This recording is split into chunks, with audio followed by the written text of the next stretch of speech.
Bonjour mesdames et messieurs et au train d'ici. Bienvenue aux nouvelles d'aujourd'hui sur ce qui s'est produit la semaine dernière, c'est-à-dire la semaine du 31 mars au 6 avril. Voici ce qui s'est passé. Monsieur Lafleur est retrouvé. Une dame subit des traitements de chimiothérapie pour rien. Monsieur Météo va nous parler du tsunami et son fonctionnement. Monsieur Harper tient une de ses grosses promesses électorales. Nous interviewons un fan de hockey, ensuite nous parlerons des nouvelles des sports. Erreur de la part de Nestlé, du plastique dans les bars. Québécois passe au papier écologique. Hydro-Québec offre des bonus.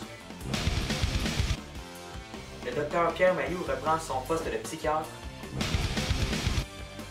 Et finalement, le TGV français tente de battre un record. Monsieur Lafleur a été accusé cette semaine de fraude à l'État et est présentement recherché. Allons rejoindre Monsieur Intervieweur pour de plus amples détails. Donc, Monsieur Lafleur semble introuvable. Ben, Monsieur Lafleur, où étiez-vous? C'est drôle que vous me posiez la question. Je m'en souviens plus. Monsieur, vous faites comme à la commission. Vous ne vous souvenez plus de rien. Je m'en souviens plus de la commission. Je ne vous pose pas des questions compromettantes. Vous pouvez répondre. Alors oui, j'ai été arrêté, je crois, mercredi matin à 1h. Je revenais de quelque part. J'étais dirigeant de Lafleur Communication Marketing. Je suis accusé de fraude totalisant 1,6 million de dollars. Lundi, le 2 avril, le palais de justice de Montréal m'ont inculpé sous 35 chefs d'accusation pour fraude. Les accusations qui sont portées contre moi sont dues à des contrats de commandite faits pour le compte du ministère fédéral des Travaux publics. Les montants de mes fraudes sont dans un intervalle de 1 000 $ à au-dessus de 366 000 $ entre 1996 et 2001, pour un total de 65 millions entre 1995 et 2003. En gros, ces fraudes m'ont permis de récolter une coupe de brun. Combien au juste? Bon, 36,5 millions de dollars. À vous, Jimmy.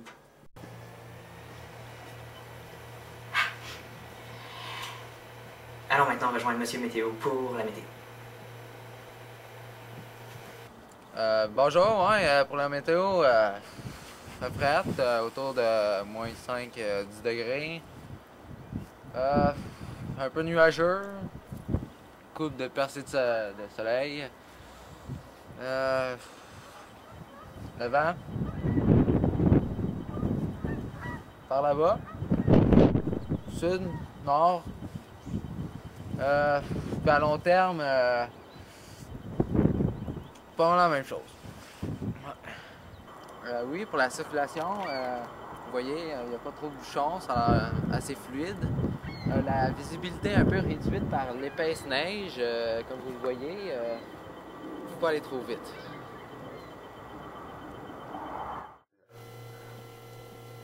Allons maintenant rejoindre M. Watson pour nous parler de politique, mais principalement des promesses tenues et accomplies par M. Harper.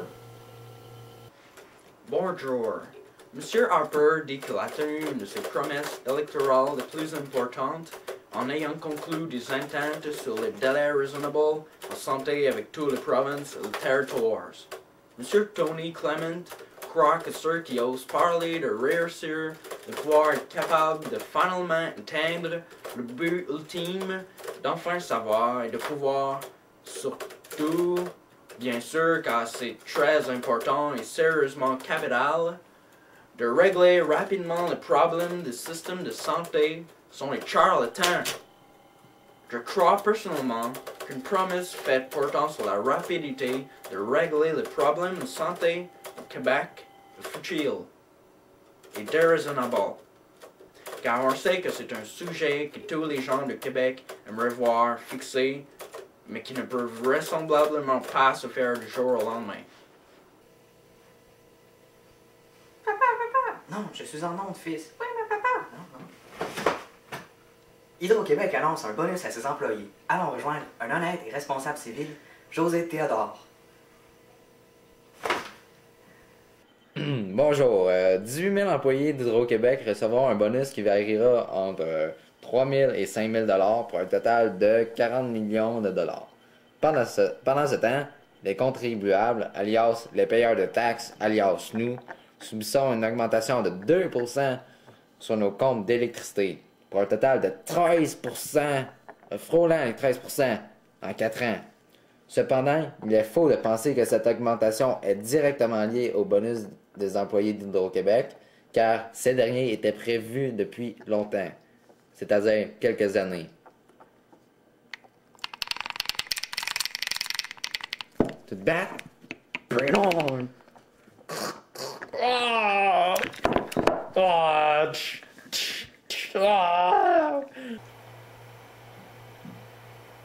Parlons maintenant météo avec Monsieur Sanguinaire. Bonjour, Monsieur Sanguinaire. Il va pleuvoir du sang. Hey, hey, hey, hey, hey!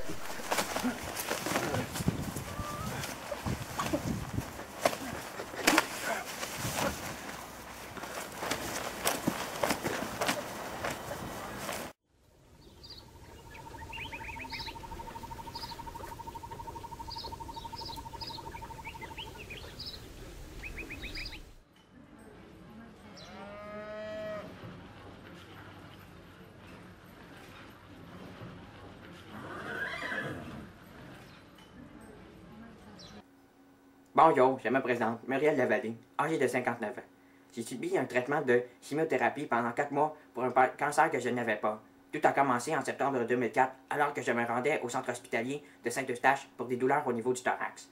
L'accusé, Dr Claude R. Lachance, m'a alors annoncé mon cancer. Quand le docteur m'a appris que j'avais un cancer, j'étais couché, mais j'aurais pu tomber en bas de mon lit. J'ai commencé mes traitements le 8 novembre qui suivit. Un peu plus tard, j'ai passé des examens plus poussés, mais ceux-ci ne me permettaient pas de spécifier la source de mon cancer. Malgré les résultats obtenus, j'ai poursuivi mon traitement jusqu'en mars. C'est à ce moment qu'ils stoppèrent mes traitements vu mon état de santé étant en chute libre. C'est alors que j'ai appris la vraie nouvelle. Je n'avais pas de cancer. Un autre malheur m'a frappé. Durant mon séjour de 8 mois à l'hôpital, j'ai été frappé par l'acide difficile, une maladie engendrant des diarrhées pouvant être mortelles. Notons que ce n'est pas la première fois qu'une erreur médicale de diagnostic de cancer se produit. En 2005, Mme Mariette Daigneault avait subi des traitements de chimiothérapie pendant 3 ans et demi pour un cancer inexistant. À vous, Jimmy. Ah, ces saletés de noix, elles sont si dures à casser. Ah, encore vous? J'étais justement en train de casser les noix. Parlons maintenant sport avec Bobby Joe, suivi d'une interview avec un grand fan du Canadien de Montréal.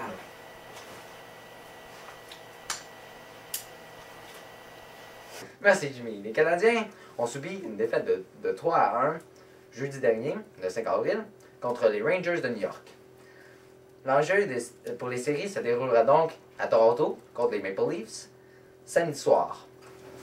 Vont-ils gagner? C'est ce que vous savez déjà à la maison. Bonjour, je suis présentement avec Roger Potvin, un grand fan des Canadiens de Montréal. Salut! Moi, j'ai le fan des Canadiens. J'ai toute leur affaire. Puis mon joueur préféré, c'est Huet. C'est le numéro 39. J'aime beaucoup, moi, les Canadiens. Ils sont forts. Vas-y, Huet, compte! T'es capable, compte! Il est capable, Huet.